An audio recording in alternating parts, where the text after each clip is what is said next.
आज हम लोग सिर्फ पीटीआई के लिए इकट्ठे यहाँ नहीं हुए, हम लोग अपने मुल्क को दोबारा आज़ाद करने के लिए यहाँ इकट्ठे हुए।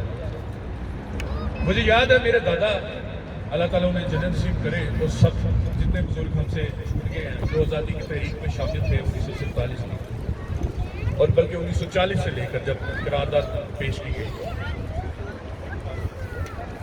मैं पीटीए में जब शामिल हुआ तो मुझे अपने दादा की बातें याद आती थी, कहानियाँ बताते थे कि कैसे हम लोगों ने मुश्किलें अपनी माँओं बहनों की जो है वो उनकी कुर्बानियाँ दे के, अपने बच्चों की कुर्बानियाँ दे के, अपनी ज़मीनें जायदादें हर चीज़ छोड़ के हम लोगों ने ये पाकिस्तान बनाया था। तो खान साहब की जब ये तहरीक शुरू हुई तो मैं उससे पहले मेरा कोई सियासी ताल्लुक नहीं था। मैं बहुत सारे ऐसे यहाँ यूथ भी देखता हूँ और मुझे नजर आता है कि कल को इंशाल्लाह यही मुस्तकबिल है हमारे पाकिस्तान का। तो जब मैं शामिल हुआ उस वक्त मुझे याद है कि पहली बार जब मैंने एक पाकिस्तानी होने के नाते जब खान साहब को पहली दफा सुना, मैं उस वक्त एक स्टूडेंट था, तो मेरी आंखों में तो आंसू थे ही थे, मेरे दिल भी रो रहा था उस वक्त। मुझे मेरे दादा की वो कहानियां याद आ रही थी जो हमें तो कहानियां लगती थी, उन्होंने अपनी आंखों से सब चीजें देखी थी। हमारा मुल्क बहुत ही कुर्बानियों, हमारे बुजुर्गों की कुर्बानियों के बाद ये मुल्क बना था, और आज एक दफा दोबारा तारीख ने हमें उस मोड़ पे लाके खड़ा कर दिया है कि हम अपने मुल्क की हिफाजत करें उन लोगों से जो हमें गुलाम रखना चाहते हैं। हम ना एंटी वेस्ट है, ना एंटी अमेरिका है, हम सबसे फ्रेंडशिप रखना चाहते हैं, हम सबसे दोस्ती चाहते हैं, लेकिन बराबरी की बुनियाद पे। जो जिस हवा में वो सांस लेते हैं उसी हवा में हम सांस लेते हैं।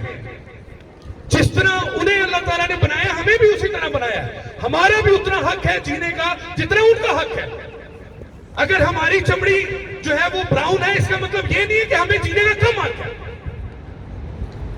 और ये सब उन लोगों को जो इस वक्त सुन रहे हैं और इस इंपोर्टेड हुकूमत के अंदर वो लोग शरीक हैं, शर्म करो। तुम्हारे माँ बाप जो, तुम्हारे बुजुर्ग जो इस वक्त दुनिया से चले गए हैं, तुम्हारे ऊपर वहां से ऐसे अरे जो है लाते भेजते होंगे कि तुम क्या कर रहे हो इस मुल्क के साथ। आज मैं लास्ट टाइम मैंने बात ज्यादातर खान साहब के बारे में की थी, खान साहब के बारे में कौन नहीं जानता, लेकिन आज मैं हमारी पीडीएम और खास तौर पे हमारे जो इस वक्त जो बेल पे वजीर आजम है उसके बारे में कुछ बातें करना चाहूंगा, क्योंकि मेरा ताल्लुक लाहौर से है। मैंने इन लोगों की बदमाशियां देखी हैं, मैंने इन लोगों की बदमाशियां देखी हैं कि ये लोग कैसे अपना बंदा अगर इनका कत्ल करके भी थाने में चला जाए तो गरीब बंदे में पर्चा करवा देते और कत्ल किए हुए बंदे को बाहर निकाल लेते। इस वक्त हमारी पूरी कौम के अंदर दो हिस्सों में हमारी कौम बट गई है। एक तरफ वो लोग हैं जो एक बेहतर मुल्क देखना चाहते हैं, आने वाली नस्लों के लिए एक बेहतर मुस्तकबिल छोड़ के जाना चाहते हैं, और दूसरी तरफ वो है जिनको पटवारी बनना है, जिनको अपनी रिश्वतों से जेबें भरनी है, जिन्होंने थानों में जाके अपने मुजरिमों को निकलवाना है बाहर, वो लोग। और दूसरी तरफ तमाम पीटीआई के लोग, पीटीआई भी नहीं मैं कहूंगा, हमारे जो पाकिस्तानी माएँ बहनें जो सड़कों पे निकली हुई हैं, मेरा दिल करता है अगर यहाँ मजबूरी ना हो, मेरा दिल करता है मैं उनके साथ जाके शामिल हूँ, लेकिन आप लोगों ने इस काबिल हमें किया है कि हम अपने ख्यालात का इजहार करें। अच्छा, शहबाज शरीफ साहब के बारे में बात कर रहा था। शहबाज शरीफ साहब आपको जेल में होना चाहिए था, ना कि वजीर आजम की कुर्सी पे इस वक्त बैठे होना चाहिए। दूसरी तरफ मौलाना एक कैसा एक खिताब जो है वो एक इतना जबरदस्त लफ्ज है। अगर हमारे बहुत से मौलाना हैं जो सियासत में नहीं है, ऐसे ऐसे मैं बुजुर्गों को जानता हूं कि उनकी दुआ तो जो है वो अल्लाह तक ऐसे पहुंचती है कि उनके पैरोकारों की मुश्किलें हल हो जाती हैं।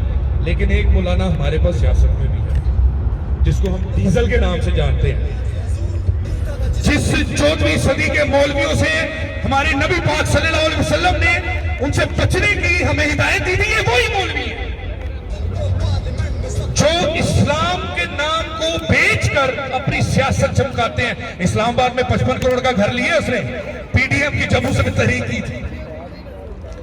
अब कुछ बात बिलावल भुट्टो साहब के बारे में, मैं वो लफ्ज तो इस्तेमाल नहीं करूंगा, मेरी तरबियत वैसी नहीं है जो लोग कहते हैं उनको, लेकिन फिर भी शर्म आनी चाहिए उनको कि जिनकी वालदा, मैं उस वक्त बच्चा था, मैंने वो जहाज देखे जिससे वो तस्वीरें फेंकी गई थी, मैंने वो तस्वीरें कलेक्ट की। बच्चा था उस वक्त जो जहाज से चीर गिरती थी, जैसे पतंग के पीछे भागते थे हम लोग, भागे, देखा पीली टैक्सी का तुम्हारी माँ को, उसी के भाई के साथ तुम बैठ गए हो। आज जब लंदन में कल तुम बैठे थे, तुम्हें शर्म नहीं आई कि तुम उस इंसान के सामने बैठे हो जो तुम्हारी माँ को, जो सिर्फ अपनी सियासत के लिए वो गद्दा करता रहा। लाने दे तू ऐसे बेटे के ऊपर कि जो माँ की इतनी सलालत के बाद भी अपनी सियासत के लिए, अपनी सिर्फ और सिर्फ कुर्सी के लिए ऐसे इंसान के साथ बैठ गया जिसने गालियां तक दी उसकी माँ को। अस्तगफिरुल्लाह। फिर हम थोड़ी सी बात कर लेते हैं हमारे प्रिय नवाज शरीफ साहब के बारे में। नवाज शरीफ साहब, आपके लंदन में तो प्लेटलेट्स बहुत ठीक रहते हैं, हमें भी बता दें कि हम भी अपने बुजुर्गों को वो दवाई दे दिया करें जो लंदन में आपको मिलती है, हमें नहीं मिलती। इतने साल आपने हुकूमत की, कोई हॉस्पिटल ऐसा नहीं बना सके जिसमें आपका इलाज हो सके।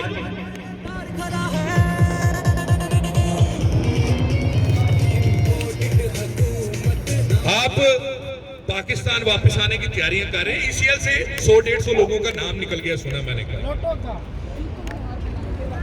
ये वही लोग हैं जिनको जेलों में होना चाहिए। खान साहब ने एक बंद बांधा था, वो बंद टूट गया।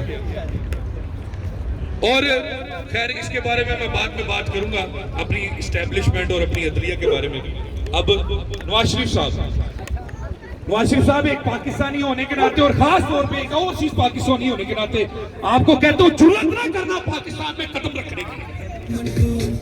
जिस दिन जुर्रत ये की, मैं बाकियों को कुछ नहीं कहता, लेकिन मैं अपनी यूथ को जानता हूं, तुम्हें इतना जलील करेंगे कि तुम्हें पाओ क्या, तुम्हें सिर छुपाने की जगह नहीं मिलेगी।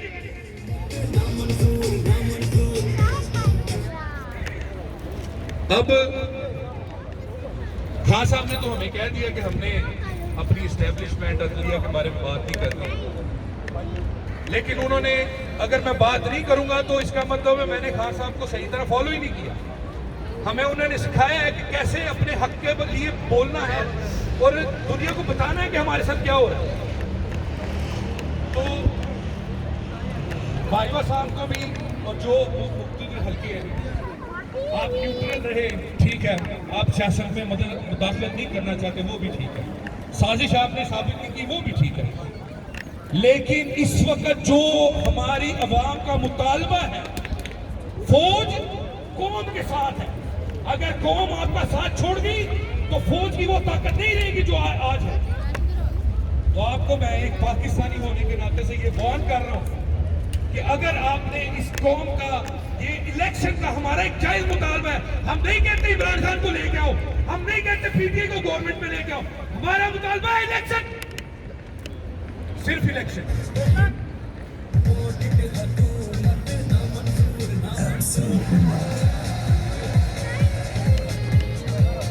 अब कुछ बात अदलिया से भी हो गया। हमें बचपन से मैं सीखता आ रहा था, किताबों में भी पढ़ा, हर जगह पे पढ़ा, इंसाफ देने वाले जो है वो एक ऊपर वाली जात है और उसके बाद पाकिस्तान में अदलिया। मुझे आप बताएं मेरे मोजिद जज साहिबान कि क्या आपने जो फैसले किए हैं, बाकी छोड़े, मैं बाकी बातें नहीं करता, आप किसी की वीडियो कत्ल करते हुए उसको भी छोड़ देते हैं कि सबूत नहीं मिला, आप वीडियो सामने हमें नजर आ रहे हैं, एक अंधे को नजर आ रहा होता है कि इस बंदे ने कत्ल किया, आप उसको छोड़ देते हैं। चले वो पुराने आपके फैसलों में नहीं जाते, उस बात पे भी नहीं जाते। एक मकबूल लीडर भुट्टो, उसको आपने फांसी दे दी, उस पे भी चले नहीं जाते। मैं आज की बात करता हूं, आज आपने जो फैसला दिया है, आप रेफरेंडम करा के देखें पूरे पाकिस्तान में, बाहर यूरोप में, अमेरिका में, हर जगह में रेफरेंडम करा के देखें, आपके इस फैसले को लोग चूती के ऊपर मारेंगे। ये आपका अदलिया, ये आपका इंसाफ रह गया, इतना हमें यकीन रह गया आपके इंसाफ के ऊपर कि हमें अदालतों में कौन जाएगा, आप लोगों में से कोई जाएगा अदालत में इंसाफ लेने के लिए? अगर ऐसा इंसाफ है तो नहीं चाहिए ये इंसाफ। जो आप कहेंगे हम कर ले।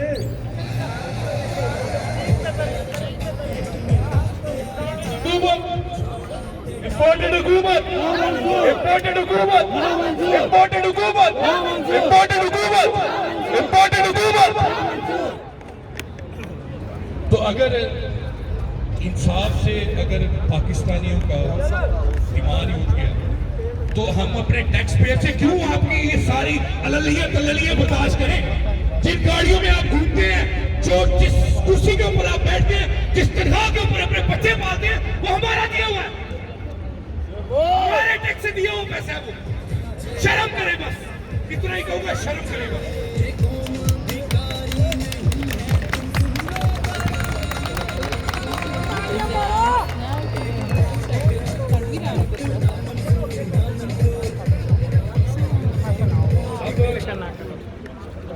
आगे चलते हुए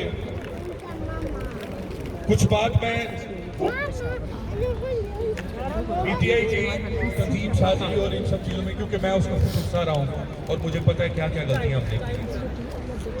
2013 के इलेक्शन में हम इलेक्शन के लिए तैयार नहीं थे, हमें पता ही नहीं था इलेक्शन लड़ा कैसे था। 2018 में हम लोग ही वो सही चुन नहीं सके कि जो अवाम की सही आवाज बन सकते थे। उन सब लोगों को दोबारा सलाम मैं पेश करता हूं कि जो खान साहब के साथ आखिरी दम तक खड़े रहे और आज भी खड़े हैं।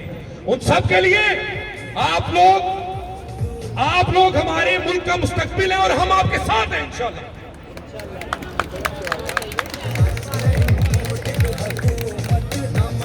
और लोटो, तुम लोग भी सुन लो, खान साहब ने तो कह दिया ना, लोटे ध्यान ना सुन लो। पीटीआई